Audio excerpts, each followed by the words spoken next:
माननीय सदस्य श्री सौरभ कुमार।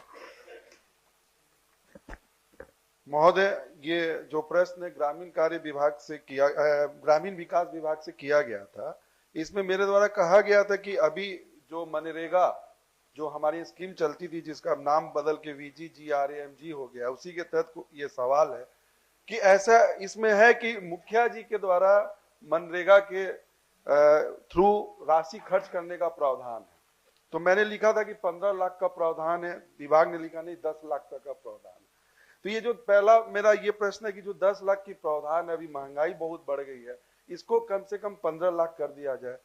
दूसरा, इसमें मैंने लिखा था कि वार्ड सदस्य के लिए मनरेगा के योजना के तहत खर्च करने की कोई राशि नहीं होती है। होता क्या है महोदय कि मुखिया जी को ये पावर है, एक पंचायत में 10 से 15 वार्ड होते हैं, तो मुखिया क्या करते हैं कि खुद से वार्ड अपने चयनित कर लेते हैं। तो जो वार्ड सदस्य से उनकी संबंध अच्छी रहती है, उस वार्ड में विकास हो जाता है। जिस वार्ड सदस्य से संबंध अच्छी नहीं थी, वहां विकास नहीं होता है। तो मेरा सरकार से कहना कि ऐसी योजना आप जोड़े जिसमें वार्ड सदस्य को भी कम से कम एक वित्तीय वर्ष में कम से कम एक योजना करने की उनको आपके विभाग से स्वीकृति मिल जाए। माननीय मंत्री जी। माननीय सभापति महोदय, माननीय सदस्य का प्रश्न है कि वार्ड जो सदस्य है महोदय, उनको भी अधिकार दिया जाए और ग्राम पंचायतों को जो अधिकार दिया गया है महोदय, उसमें बढ़ोतरी की इनके सुझाव है महोदय, इनका प्रश्न है महोदय। तो अभी हाल ही में हमने 5 लाख से 10 लाख ग्राम पंचायतों के माननीय मुखिया जी को यह अधिकार दिया है महोदय। और जहां तक वार्ड सदस्य को ये अधिकार देने का प्रश्न है महोदय, उसमें स्पष्ट रूप से हमने उत्तर में कहा है महोदय, ये सरकार के पास विचाराधीन ऐसा कोई मामला नहीं है महोदय। लेकिन माननीय सदस्य का जो सुझाव है महोदय, माननीय सुझाव को हम गंभीरता से देखेंगे।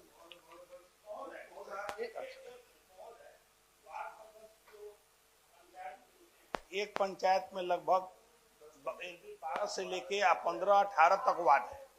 माननीय मुखिया जी लोग किसी वार्ड को कोई योजना का न अधिकार देते हैं न चयन करता है। आखिर उसका चुनाव हुआ है, इलेक्टेड पर्सन है, गांव के वार्ड को लोग चुनता है, हंसी मजाक उड़ाता है कि वार्ड साहब आपका क्या काम है। निश्चित रूप से अपने वार्ड में जो भी योजना हो, 5 लाख का हो या 2 लाख को, वार्ड सदस्य को भी अधिकार मिलना चाहिए, तभी भी बुझेगी हमारी भी भागीदारी है। बापू की, गांधी जी की धारणा थी कि गांव के लोग गांव में शासन करें, गांव के लोग देखे कि कौन सा गांव में, कौन सा बसावट में, कौन सा टोला में कौन सा काम होगा। सबसे निचले स्तर पर वार्ड सदस्य है। 500-700 के जनसंख्या पर एक वार्ड सदस्य का चुनाव हुआ है और उसके जिम्मे कोई काम नहीं है। एक काम था नल जल, जो वार्ड सदस्य किया करते थे, उसको PhD विभाग ले लिया। उस दिन भी मंत्री जी का हम PhD का वक्तव्य सुन रहे थे। वो कह रहे कि 2 पंचायत को उसमें कर दिया गया है, पंचायती राज और PhD, जिस वजह से कहीं नल जल नहीं चलता है। तो वार्ड सदस्य का जो भी अधिकार था वो सब एक एक अधिकार खत्म हो गया। तो ग्रामीण परिवेश में ग्रामीण विकास का जो काम है, जो जी राम जी के नाम से मनरेगा का बदल के हुआ है, उसमें निश्चित रूप से जो वार्ड का काम है उसके अधिकार वार्ड सदस्य को दिया जाए। वो 5 लाख का हो या 2 लाख का हो, उसका प्रशासनिक स्वीकृति वार्ड दे और वार्ड करावे। महोदय, माननीय मंत्री जी से हम कहना चाहेंगे, आपके माध्यम से, मुख्यमंत्री जी भी हैं महोदय, जो भी जनप्रतिनिधि जनता से डायरेक्ट चुनाव लड़ता है महोदय, रात दिन उसके बीच में रहता है, समस्याएं लगातार उसके पास आते रहती है। तो हम चाहेंगे वार्ड सदस्यों को, मुखिया जी को तो आप 10 लाख तक का चयन करने का अधिकार दिए हैं, कम से कम वार्ड सदस्य को भी कुछ कम से कम 5 वर्ष में, एक 5 वर्ष में कम से कम 10 लाख का भी योजना चयन करने का मनरेगा से अधिकार मिलना चाहिए। और साथ ही साथ महोदय, एक बस बहुत मूल चीज है, माननीय सदस्य उठाए हैं कि अगर योजना का चयन होता है महोदय, तो वाकई धरातल पे सच्चाई यही है कि पंचायतों में अगर 12 से 16 वार्ड है तो कुछ ही वार्ड में काम होता है, अन्य वार्ड उपेक्षित रह जाता है। तो हम ये चाहते हैं महोदय, आपके माध्यम से, कि जो भी योजना आता है तो जो भी वार्ड है उसमें क्रमशः सबकी भागीदारी होनी चाहिए। अगर एक वार्ड में अगर एक योजना हो गया तो दोबारा उस वार्ड में ना हो, किसी तीसरे जहां नहीं हुआ उपेक्षित वार्ड है उसमें काम होना चाहिए। इस तरह का प्रावधान आप माननीय मंत्री जी आप उसमें लगाने का प्रयास करें। हाँ, को मिल रहा है कि जिस वार्ड से या जिस बसावट से ज्यादा वोट मिले मुखिया को वहीं पर काम हो रहा है, और जहां वोट नहीं मिले हमारा बिल्कुल वो तिरस्कृत रह रहा है। तो इसलिए हर वार्ड में बराबर विकास हो सके इसलिए वार्ड सदस्यों को अधिकार देने ही होंगे, वरना इस पंचायती राज व्यवस्था पूरी तरह से फेल हो रही है वार्ड सदस्यों के उत्तर नहीं मिलने के चलते। ठीक महोदय, माननीय सदस्य की जो चिंता है महोदय, वो वार्ड सदस्य जो माननीय सदस्य चुन के आए हैं उनकी चिंता है महोदय कि उनको भी इसमें शामिल किया जाना चाहिए। तो जो ग्राम पंचायत में जो बैठक होती है महोदय मुखिया जी की अध्यक्षता में, तो ग्राम पंचायत में जब बैठक होती है तो उसमें हमारे वार्ड सदस्य भी उपस्थित रहते हैं, और वार्ड सदस्य के अलावा हमारी ग्राम की जनता भी रहती है महोदय। सुनिए सुनिए सुनिए और सुनिए ना, जवाब तो सुनिए ना।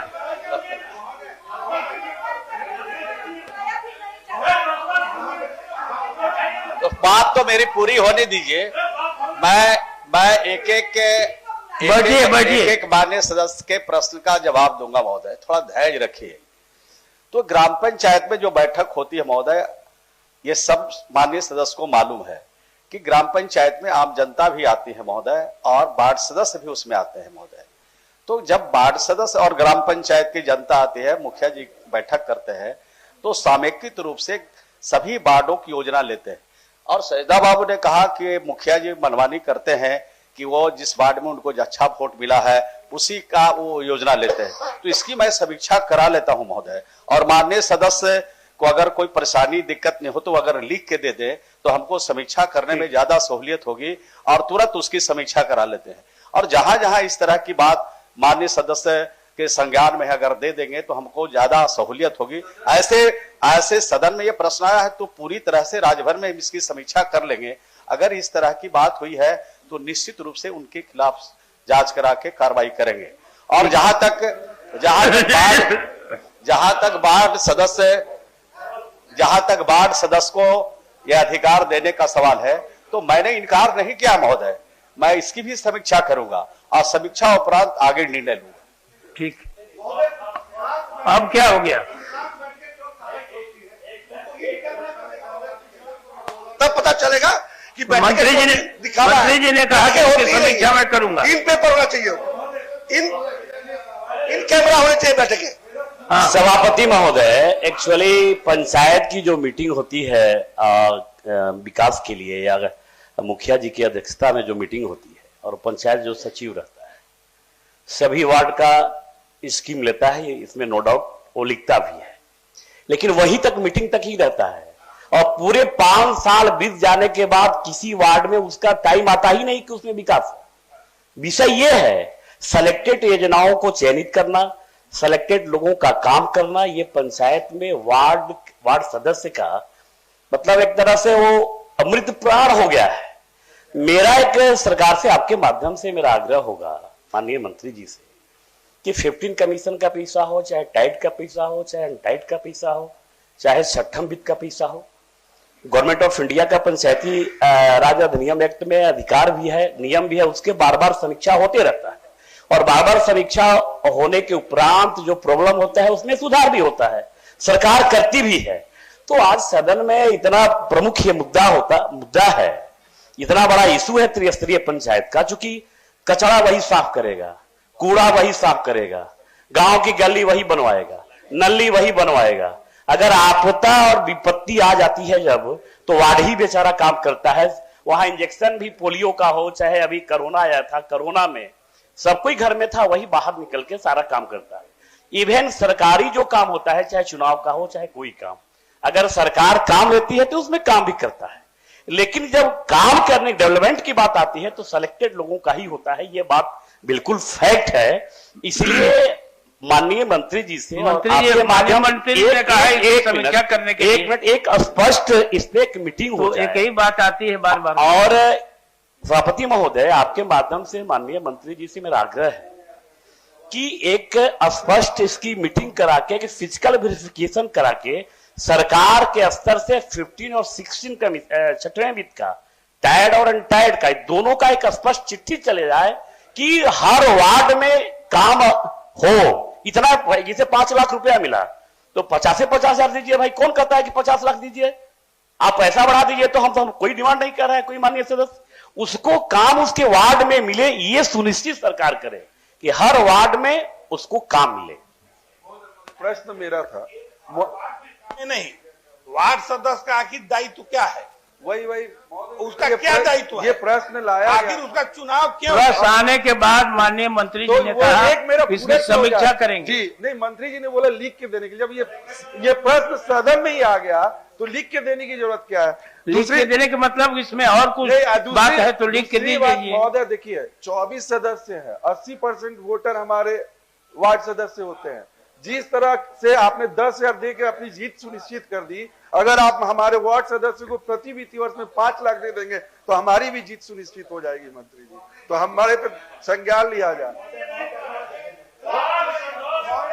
अनुशंसा पर वार्ड से जो बैठक होती है वो तो जाली बैठक होता है, तो वार्ड सदस्य के अनुशंसा पर उसके वार्ड में काम हो, ये सुनिश्चित कर माना जाए। बैठा जाए मंत्री जी को बोलने दीजिए आप लोग। माननीय महोदय, मैंने इनकार नहीं किया है, मैंने कहा है। और माननीय सौरभ जी के प्रश्न में मैंने नहीं कहा कि आप लिख के दे दीजिए। मैंने सैदा बाबू के प्रश्न में मैंने कहा कि आप लिख के दे दीजिए, क्योंकि आपके संज्ञान में अगर आपके ग्राम पंचायत में, जिले में अगर इस तरह का भेदभाव हुआ है तो उसको सहूलियत होगी, जल्दी करा के उनको सूचना मैं दूंगा महोदय। और इस तरह की राजभर में हम समीक्षा भी कर लेंगे महोदय।